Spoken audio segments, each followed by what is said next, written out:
이번 영상은 덱 거북선 분해 리뷰를 진행해 보려고 합니다. 양산 제품이고요. 덱 키보드 같은 경우는 하판과 상판 따로 고정되어 있는 볼트가 없기 때문에 그냥 바로 헤라나 카드 통해서 제품을 분해하시면 됩니다. 그래서 모서리 부분으로 이렇게 진행해 가면서 뜯을 예정입니다. 이렇게 상판을 드러냈습니다. 이렇게 상판을 벗기면 상부에 F12 쪽이랑 F6 쪽에 볼트가 두 개 있는데 이 두 개를 풀면 기보광이 하판에서 분해가 됩니다. 이렇게 볼트를 풀면 기보광이 분해가 되는데요. 이때 커넥터랑 PCB랑 연결되어 있는 케이블을 이렇게 떼시면 완전히 기보광이 분해가 됩니다. 엔지니어링 제품을 소개할 때도 그때도 이렇게 두꺼운 흡음재가 들어가 있었습니다. 아마 한 5mm 정도 되지 않을까 라고 추측은 되는데 이렇게 적용이 되어 있고 이렇게 케이블이 연결되어 있는 구조입니다. 하판과 PCB 사이의 빈 공간을 메워주면서 거기서 오는 통울림을 방지를 하고 기판을 좀 더 단단하게 고정시키면서 단단한 타건감을 기대할 수 있는 효과적인 방법이라고 생각이 됩니다. 물론 다른 회사 키보드들은 흡음재가 좀 얇기 때문에 완벽한 차이는 아니더라도 일단 시각적인 부분에서 조금 아쉬움을 느낄 수도 있고요. 스테빌이 있는 보강판 모양이 일반 다른 하우징들하고 다른 외형을 보여줍니다. 아마 제 생각에 스테빌 철심이 빠지거나 아니면 스테빌이 파손됐을 경우에 좀 더 쉽게 교체하기 위해서 이런 구조를 가진 걸로 추측이 되고요. 그리고 덱 홈페이지에 가면 철심이 빠졌을 때 다시 끼워 넣을 수 있는, 그러니까 스테빌을 재장착할 수 있는 방법을 소개해 놨다고 하니까 빠졌을 때 자가 수리도 크게 문제 없는 부분이라고 생각이 됩니다. 그리고 방향키 위에는 접지가 되어 있고요. 이거는 덱 키보드 다른 제품들도 다 이렇게 접지가 되어 있습니다. 그리고 PCB 뒷면입니다. 보시는 대로 무보강용 스위치가 사용될 수 있는 그런 구조고요. 하지만 해당 키보드는 보강용 스위치가 사용이 되었습니다. 추후 다른 스위치로 교체하고자 하시는 분들은 무보강용 스위치도 지원이 되니까 이런 부분은 다른 키보드들과 비교했을 때 어떻게 보면 장점이라고 볼 수도 있을 것 같아요.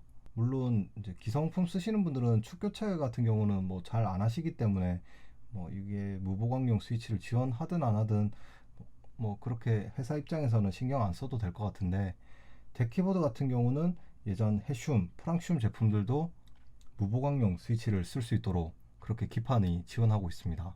그리고 여기 스테빌 고정 부위 보면 이 부분 스테빌을 뺄 때 꼬집어서 스테빌을 빼게 되는데요. 아무래도 좀 꽉 물리는 키캡들을 뺄 때 이 부분이 제대로 고정되어 있지 않아서 빠지면서 스테빌이 제 역할을 못하게 되는 그런 경우가 생깁니다. 그래서 많은 분들이 이쑤시개라든지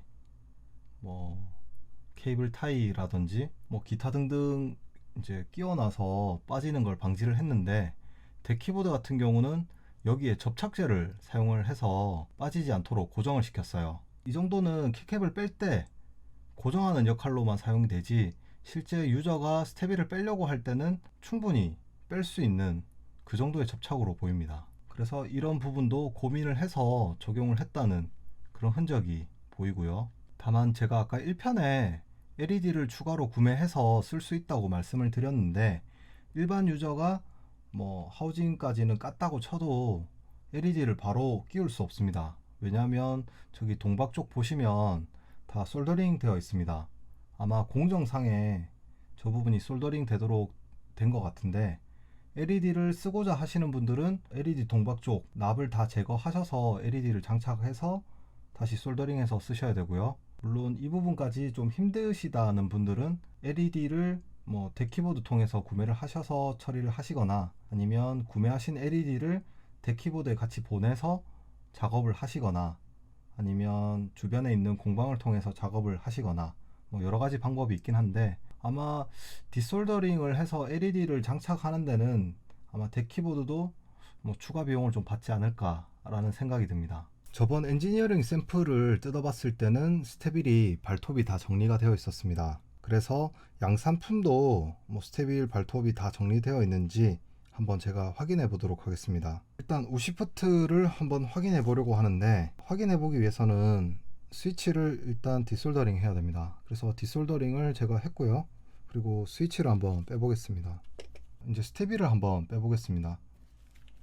네, 스테비를 분해했고요. 그리고 이렇게 스템을 보면 원래 H 모양으로 이렇게 바닥면이 되어 있는데, 이거를 좀 더 좋은 타건감을 만들기 위해서 N자로 만들고 발톱도 제거한 것으로 확인이 되었습니다. 일단 뭐 해당 리뷰를 하면서 전반적으로 제가 느꼈던 부분은 3핀이긴 하지만, 그러니까 보강용 스위치이긴 하지만 저희들이 소위 말하는 신신적이 사용이 되었습니다. 그리고 뭐 서거김 같은 경우도 대체로 다 괜찮고요. 스프링 소음도 다 괜찮은데, 일부 몇몇 스위치들은 서거김이 조금 심하다든지 아니면 스프링 소음이 나서 꼭 통울림 마냥 들리는 그런 경향도 있고요. 이런 부분들이 뭐 전반적으로 다 해결이 된다면 뭐 완벽한 키보드가 되지 않을까 라고 생각이 되고요. 앞서 제가 보여드렸던 뭐 스템 바닥면이라든지 그리고 PCB 마운트 스테비를 사용했다는 점, 이런 점들을 봤을 때 키보드에 대한, 즉 뭐 타건감, 타건음에 대한 고민과 연구가 참 많이 되었다라는 생각이 들었습니다. 그래서 이런 기회를 한 번 더 주신 이온쿠르 대표님께 정말 감사하다고 말씀드리고 싶고요. 그리고 뭐 이온쿠르뿐만 아니라 다른 회사에서도 저에게 좋은 기회를 주신다면 이렇게 뜯고 맛보고 즐기는 그런 삼박자가 고루 갖춰진 리뷰를 할 수 있도록 최선을 다하겠습니다. 시청해 주셔서 감사드리고요. 그리고 좋아요와 구독 꼭 좀 부탁드리겠습니다. 그러면 다음에 또 봐요.